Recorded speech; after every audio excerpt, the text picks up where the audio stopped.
सुबह के 6 बज चुके हैं और प्रत्येक सुबह 6 बजे आपको करंट अफेयर्स का एक बेहद इंपॉर्टेंट टॉपिक देखने को मिलेगा। इसके अंतर्गत हम थ्योरी के साथ ऑब्जेक्टिव क्वेश्चन आप लोगों के साथ हम एज यूजुअल और प्रत्येक दिन हम यहाँ पे देखने का प्रयास करेंगे। So let's you know and stay tune study art. आइए हमारे साथ। यहाँ पे आज का हमारा टॉपिक है आर्थिक सर्वेक्षण 2025-26। इससे संबंधित कुछ हेडिंग्स हैं और उससे संबंधित डाटा है, जरूर आप इसको याद रखिएगा। 29 जनवरी 2026 को केंद्रीय वित्त मंत्री निर्मला सीतारमण द्वारा आर्थिक सर्वेक्षण 2025-26 को संसद में पेश किया गया और सर्वेक्षण की विशेषता कुछ इस प्रकार से है। तो जैसा कि हम सब जानते हैं कि आर्थिक सर्वेक्षण और बजट वित्त मंत्रालय के जो वित्त मंत्री होते हैं उसके माध्यम से संसद में और विधानमंडल दोनों पर रखा जाता है। जब केंद्र का बात होगा तो केंद्रीय वित्त मंत्री और जब राज्य का बात होगा तो राज्य के वित्त मंत्री इसको संसद के पटल पर रखने का काम करते हैं। खैर, यहाँ पे अर्थव्यवस्था की स्थिति का बात करें तो यहाँ पे वित्त वर्ष 2025-26 में भारत की जीडीपी का विकास दर 7.4% अनुमानित है। साथ ही साथ सकल मूल्यवर्धन जिसको ग्रॉस वैल्यू एडिशन कहा जाता है वह 7.3% रहने की संभावना यहाँ पे व्यक्त की गई है। भारत की संभावित विकास दर 7% आंकी गई है और वित्त वर्ष 2026-27 में वृद्धि दर 6.8 से 7.2 रहने का यह अनुमान लगाया गया है। तो यह जो अर्थव्यवस्था की स्थिति है जिसमें कहा गया है कि विकास दर भारत का जीडीपी का 7.4 रहेगा, साथ ही जीबीए 7.3% रहेगा, भारत का संभावित विकास दर 7% रहेगा और वित्त वर्ष 26-27 में 6.8 से 7.2 तक के यह क्या है विकास दर से भारत जो है विकास करेगा। यहाँ पे राजकोषीय स्थिति का बात करें यानी कि जो फिजिकल कंडीशन हमारे यहाँ भारत का क्या है तो उसका अगर हम बात करें तो वित्त वर्ष 2024-25 में केंद्र सरकार की फिजिकल रिसीप्ट यानी कि राजस्व प्राप्तियां जीडीपी के 9.2% तक बढ़ गया है। क्या हुआ है? 9.2% तक बढ़ गया है और यह बढ़ना राजकोषीय स्थिति का बेहतर होने का संकेत देता है। वहीं पे अगर हम इनकम टैक्स रिटर्न का बात करें तो आयकर रिटर्न भरने वाले जो कि फिजिकल ईयर 2022 में 6.9 करोड़ था, अब यह बढ़ करके 9.2 करोड़ हो गया है। फिजिकल ईयर 2025 की अप्रैल से दिसंबर 2025 के दौरान 17.4 लाख करोड़ रुपया जीएसटी संग्रह हो गया है। तो ये गुड्स एंड सर्विस टैक्स कैसा है? अप्रत्यक्ष कर है और अप्रत्यक्ष कर में लगातार यह वृद्धि यह भारत के अच्छा अर्थव्यवस्था का सूचक माना जाता है। यानी कि कितना अभी यहाँ पे जीएसटी संग्रह हुआ है तो 17.4 लाख करोड़, डाटा याद रखिएगा। नेक्स्ट हेडिंग है मौद्रिक प्रबंधन और बैंकिंग क्षेत्र यानी कि मॉनेटरी मैनेजमेंट एंड बैंकिंग क्षेत्र का अगर हम बात करें तो सितंबर 2025 तक सकल एनपीए नॉन परफॉर्मिंग एसेट घट करके कई दशकों के निचले स्तर 2.2% तक आ गया है और इस समय जो हमारा नेट एनपीए है वह 0.5 है। एनपीए वह होता है जो कि कार्यशील पूंजी के रूप में उसको हम कंसीडर नहीं करते हैं। जैसे कि हमारे पास कैश में 5 करोड़ रुपया है और घर के किसी दराज में हम रख देते हैं तो उस वह पैसा को अगर हम अर्थव्यवस्था में यूज में नहीं लाते हैं तो वह एनपीए का रूप हो जाता है। बैंकिंग क्षेत्र में यह एक टर्म है यानी कि वैसा पैसा जो कि भारत के अर्थव्यवस्था में वह विकास के क्रम में यूज नहीं होता है वह एनपीए में तब्दील हो जाता है। ये बैंकों के संदर्भ में होता है। ठीक, तो इस समय एनपीए क्या हुआ है? घट गया है और ये एनपीए का घटना सरकार का मौद्रिक प्रबंधन को अच्छी रूप से संचालित करने का यह तरीका माना जाता है। यानी कि इस समय एनपीए कितना है? केवल 5% है। अनुसूचित बैंक की ऋण वृद्धि 14.5% है जो कि आपका शेड्यूल्ड बैंक है और अगर इसका ऋण वृद्धि ज्यादा देता है तो यहाँ पे एसएलआर कम होगा, सीआरआर कम होगा, बैंक रेट कम होगा।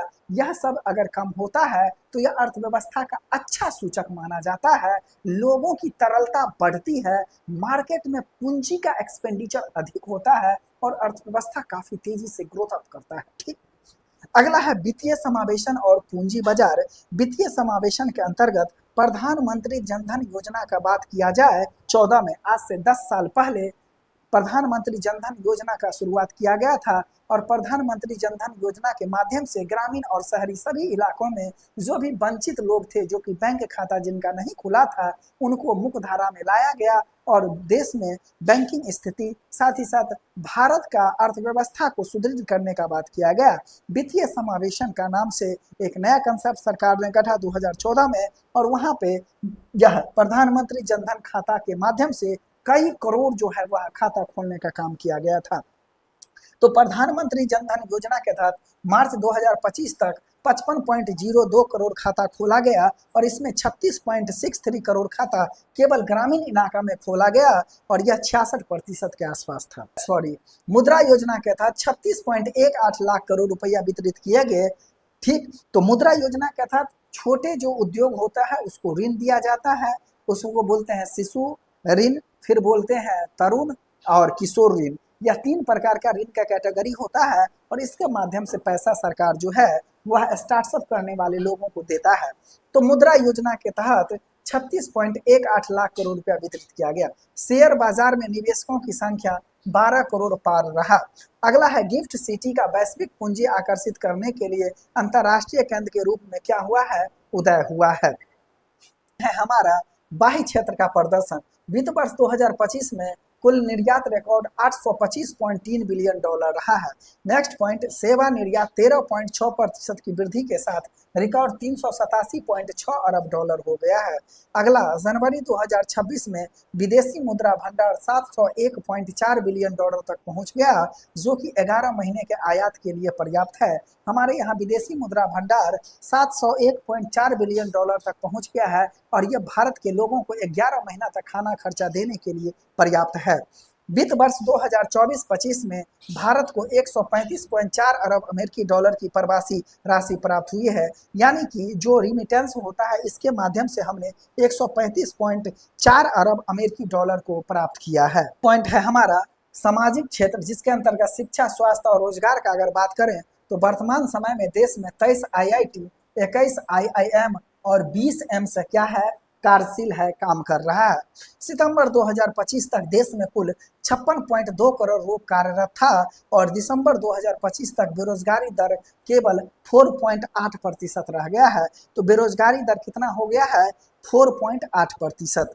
2023-24 में महिलाओं श्रम बल भागीदारी यानी कि women labour force participatory rate का अगर बात करें तो यह बढ़ करके 41.7% हो गया है, यानी कि जो कुल श्रम बल है उसमें महिलाओं की हिस्सेदारी 41.7% तक हो गया है। अगला है हमारा सेवा क्षेत्र, इसके अंतर्गत जीडीपी में सेवाओं का हिस्सा 53.6% रहा, जो सबसे अधिक है। नेक्स्ट, भारत दुनिया का 7वां सबसे बड़ा सेवा निर्यातक हो गया है। इस डाटा को याद रखिएगा, दुनिया का 7वां सबसे बड़ा सेवा निर्यातक कौन हो गया है, तो वह भारत है। उपभोग और निवेश, निजी उपभोग जीडीपी का 61.5% रहा है, जो 2012 के बाद उच्चतम है। तो निजी उपभोग जीडीपी का 61.5% रहा। अगर किसी देश में निजी उपभोग की मात्रा बढ़ता है तो वह अर्थव्यवस्था विकास की ओर अग्रसर हो रहा है। सकल स्थिर पूंजी निर्माण में 7.8% की वृद्धि हुई है। तो सकल स्थिर पूंजी निर्माण में 7.8% की वृद्धि देखा गया है। कृषि के अच्छे प्रदर्शन से ग्रामीण खपत में क्या हुआ है, सुधार हुआ है। तो जब कृषि का पैदावार अच्छा होगा तो लोगों की पूंजी में वृद्धि होगी, फलस्वरूप लोगों की जो स्थिति है ज्यादा बेहतर होगा। मुद्रास्फीति का हम बात करें तो अप्रैल से दिसंबर 2025 के दौरान औसत खुदरा महंगाई दर मुद्रास्फीति का 1.7% रहा, जो अब तक का यह न्यूनतम स्तर है। तो यहाँ पे याद रखिएगा, यह खुदरा महंगाई दर कितना है, तो 7.1%। कितना, 7.1%। कृषि और संबद्ध क्षेत्र यानी कि खाद्यान्न उत्पादन 3577.3 लाख मीट्रिक टन के रिकॉर्ड स्तर पर रहा। तो इस समय हमारे यहाँ चावल, गेहूं, मक्का इन सबों को मिला करके 3577.3 लाख मीट्रिक टन रहा है, जो कि भारत में अब तक के सबसे अधिक खाद्यान्न उत्पादन को यह बता रहा है। मछली उत्पादन का बात करें तो यह इसमें 140% की वृद्धि हुआ है। बागवानी उत्पादन 367.72 मिलियन टन हो गया है, और यह खाद्यान्न उत्पादन पहले की तुलना में आज तक सबसे अधिक है। पीएम किसान योजना के तहत अब तक पात्र किसानों को 40.9 लाख करोड़ रुपया जारी किया गया है, यानी कि जो किसान सम्मान निधि योजना है इसके अंतर्गत किसानों को कुल मिला के 3 किस्तों में 2-2 हजार करके 6,000 रुपया दिया जाता है।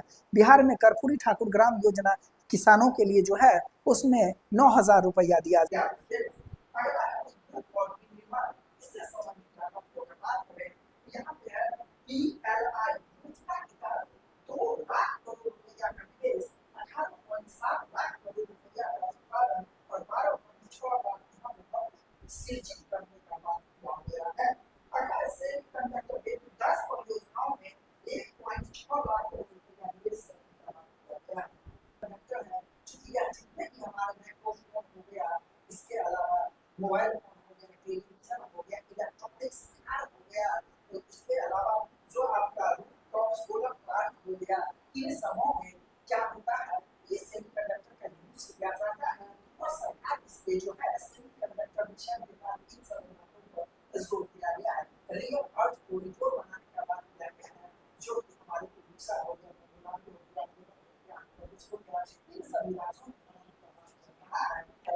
और संरचना और कनेक्टिविटी से संबंधित जैसे कि पूंजी गया, जिसको हम कैपिटल एक्सपेंडिचर कहते हैं, इसको कनेक्ट करा जाता है बड़े बड़े 11.2 लाख करोड़ रुपया है कि 10 गुना बढ़ा है। और ये क्या रखिएगा डाटा बीपीएससी का बहुत ही क्वेश्चन होता है, प्रति यूनिट बिजली का खपत कितना हो रहा है, हमारे यहाँ कितना हाईवे बना है, यह डाटा आपको एज इट इज याद रखना है। यानी केवल 164 किलोमीटर और हवाई अड्डों की संख्या 164 हो गया है। आपको बताते चलूं, यह जो पूरे देश का आम नागरिक यानी हवाई अड्डा वाला जो कंसेप्ट है भारत सरकार का, उसने उड़ान योजना के तहत पूरा भारत का सबसे सफलतम एयरपोर्ट दरभंगा एयरपोर्ट हो गया है। Keep it in your mind, इस डाटा को आपको याद रखना है। और ये क्वेश्चन आपको पूछा ही जाएगा, जब आप नेक्स्ट आंसर कीजिएगा तो यहाँ भारत के संदर्भ में बिहार को दिखाइएगा, इसके मछली उत्पादन दिखाना होगा, हमारे पास बिजली उत्पादन बढ़ना है वो दिखाना होगा, हमारे पास हाईवे बढ़ना है वो दिखाना होगा, हमारे यहाँ फ्रेश वाटर मछली का उत्पादन बढ़ा है, मखाना का उत्पादन बढ़ा है, रेशम के प्रोडक्शन में हम आगे हुए हैं। इन सभी डाटा को आपको याद करके रखना होगा, तब आप जाकर ला पाएंगे। गरीबी उन्मूलन और ग्रामीण विकास से संबंधित कुछ डाटा क्या है, जैसे मल्टी पावर पॉवर्टी इंडेक्स की बात करें, यहाँ पे 55.2% से घटकर मात्र 11.2% हो गया है। सामाजिक सेवाओं में खर्च करें जीडीपी का 7.9% रहा है। यहाँ पे कुछ डाटा रखिएगा, जैसे कि बागवानी उत्पादन 367.7% हो गया है और इसके लिए 2026 के अनुसार संभावित विकास का 7% रहेगा। तो दोनों क्वेश्चन रिसेंट एग्जाम में हुआ है, उसमें पूछ गया है। तो आई होप आप इस वीडियो से कुछ लाभान्वित होंगे, इसको आप बार बार देखिए और साथ में अपनी तैयारी को और मजबूत कीजिए। इसी के साथ मैं इस वीडियो को एंड करता हूँ एंड नाउ द स्टेज में